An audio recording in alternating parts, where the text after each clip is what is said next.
There is a view that in recent years, the Nigerian nation has witnessed a disconnect with its sense of history and identity as well, with calls for a self-determination, restructuring and disintegration becoming popular across the country. Some scholars and literary icons have called for a national soul-searching regarding Nigeria's historical perspectives.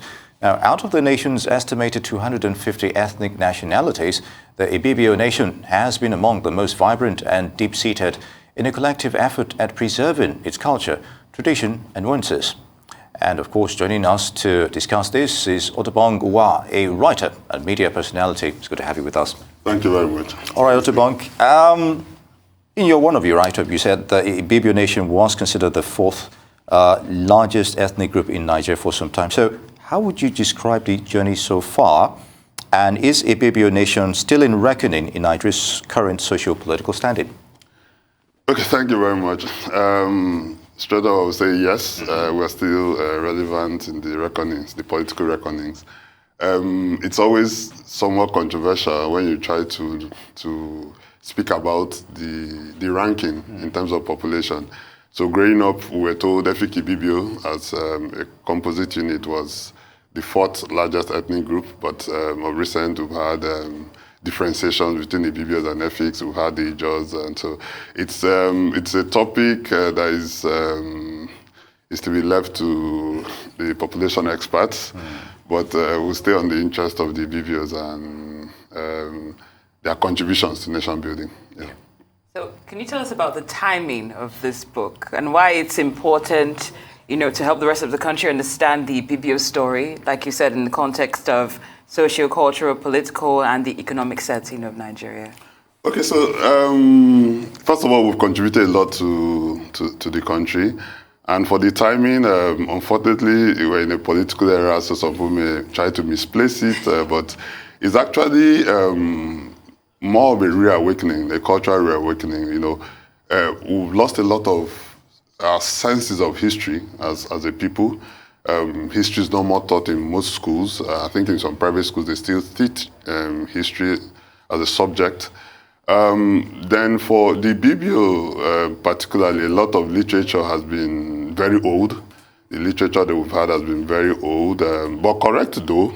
So what I've attempted to do at this point is just to update the literature. I've also, I tried to do a lot of research in that direction and just to bring a new face to the Ibibio conversation, to speak to the world, to tell the world that we are here, we are a people. I mean, Akwa Ibom is over 6 million people, and Ibibios constitute far greater percentage of that. But we are a wonderful set of people. We are definitely contributors to nation building. Yeah. And it's still on the discussion of Nigeria's dwindling sense of history and identity. So how is that scenario affecting our sense of unity when it comes to nationhood and the need to live in harmony with over 250 ethnic groups that comprises the whole of Nigeria? Thank you very much. That's a question I've been answering for the past 3 weeks. And writing about the Ibibio wasn't trying to create more divisions within us as a people, but it was just to isolate the ethnic group and propagate it positively. And like I've said, I've encouraged others to also write and read about their ethnic groups. So within the context of the conversations around nation building, the knowledge of your history, first of all, will make you know, number one, that we're all migrants. Everybody migrated. All walks of history always talk about different versions of migration. So we're all migrants. And there is no absolute homogeneous ethnic group in Nigeria. None. So we have a heterogeneous mix, but of course you have a larger constituent unit in the heterogeneous mix. So once you understand all these leanings of reality, you are going to be in a better state to understand that we're all one and we can cohabit together as one. And with the happenings in the country, the more we know about ourselves, the more we appreciate ourselves, and more we respect the views of the other person. And I'll give an example. The Yoruba culture, Dobale, I can tell you that maybe 80% of people in Akwa Ibom have not seen the Yoruba man physically, a Yoruba person doubly prostrate. So, you could read in books, you could see it in movies. So it was a culture shock the first time I saw it. But it's something I encourage the Yorubas, and it's beautiful.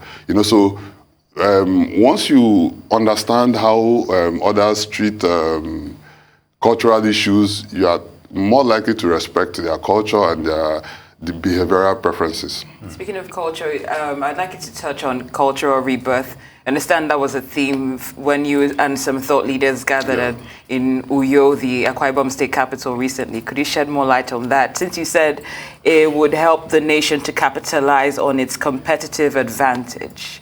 Yeah, I mean, it's just a follow-up to the last question. I mean, we need a renaissance. We absolutely need a renaissance. We need to appreciate our culture. Unfortunately, we also have a young population that has been so westernized. We need to call everybody back. We need to step back. We put a marker and call everybody back. Come back home. Home is figurative. Come back home, understand your culture, appreciate your culture, and expand your culture. I'll give I speak in analogy. I'll give an example. Like the Spanish people in Houston, people in Texas, they learn Spanish because those people absolutely try to maintain their identity. The Mexicans, Indians, I mean, the accent is still going to be very Indianish. I mean, excuse my use of my coinage.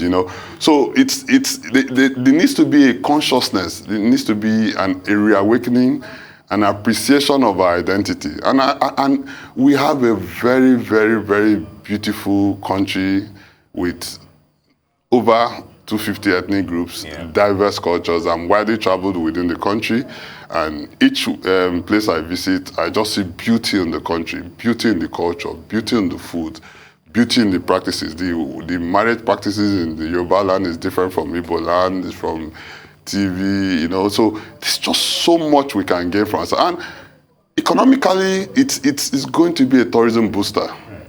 It's going to be a tourism booster. I mean, we hope as a group to go into promoting and propagating the top potential, the tourism potentials in Ibibio heritage, and I hope it expands to the greater Nigerian context. Okay, still talking about your region, how would you describe Ibibio Nation's relationship with immediate neighbors like the Efik, Aros, and of course the Igbo in Nigeria currently? Today, we have peaceful neighbors, and we live in peace with our neighbors, okay, but we have a lot of ethnographic relationships. That's exactly what I was trying to... So in terms of geographical demarcations and boundary limits and stuff like that? Okay, so I will try to create a map in my head. Okay, so to the northeast of Akwa Ibom is the Aro. So, I mean, the history tells us that we moved from, we are semi-bound to, we moved from the Congo region to southern Cameroon, a place called Sagadet. And from there, we migrated to Arochukwu, and we spent like 2 centuries there. There was a war, then we migrated. So we have that contiguous relationship based on boundary. Then the north to the northwest, we have a contiguous relationship with the Igbos. So, I mean, Abia State, the Ngwas, I mean, they are clearly our neighbors. Then down south, we have a relationship with the Efiks, and, the Efiks and the Ibibio were one and the same people for a while, and I'll still say to some sorts, we can still say they're one and the same people. Well, clearly you were very invested in the book that you wrote. It took 6 years. From what we understand, you consulted 150 books and 80 academic works. Over. Over. Okay. That's a lot. So I would like to ask, I've seen what stands out in the book in terms of you have a comprehensive marriage list of an Ibibio person, what it should be. Why is that what you chose in terms of significance? Very, very interesting topic. I did do a lot of historiographical research. So in none of the books or journals did I see that controversial topic. Controversial in the sense that people tend to misrepresent our practices, okay? To marry an Ibibio lady is, I don't want to say it's expensive, but it's something that is not cheap. So you need to plan for it. It's an investment. So what I tried to do was to move across the state, get a lot of lists for marriages, and try to average them out and come up with something. It's not foolproof because, I mean, the practice we have, it's for families to have a list, families and larger families. In Igbo land, they call it Umunna, so our own is called Ekbuk. So for the larger families to have a list signed up by the family head, and the list could stay for 10 years, 15 years, 20 years. So when you want to get married, you bring out the list. So you have those variations in towns and villages and families, but largely what we have there is a fair representation of what should be. So in case you have someone that is planning to get married to a beautiful Ibibio lady, they need to read your book, right? Yeah, and where can we get the book, by the way? Okay, so in Lagos currently it's on Paystack. There's a Paystack list link which I will share. There's a Paystack link. It will be at the airport and at some bookshops. So we are having discussions with some bookshops. But in Akwa Ibom, it's at the airport. It's at Ibom Tropicana. It's at any stores. It's at Dove Bookshop.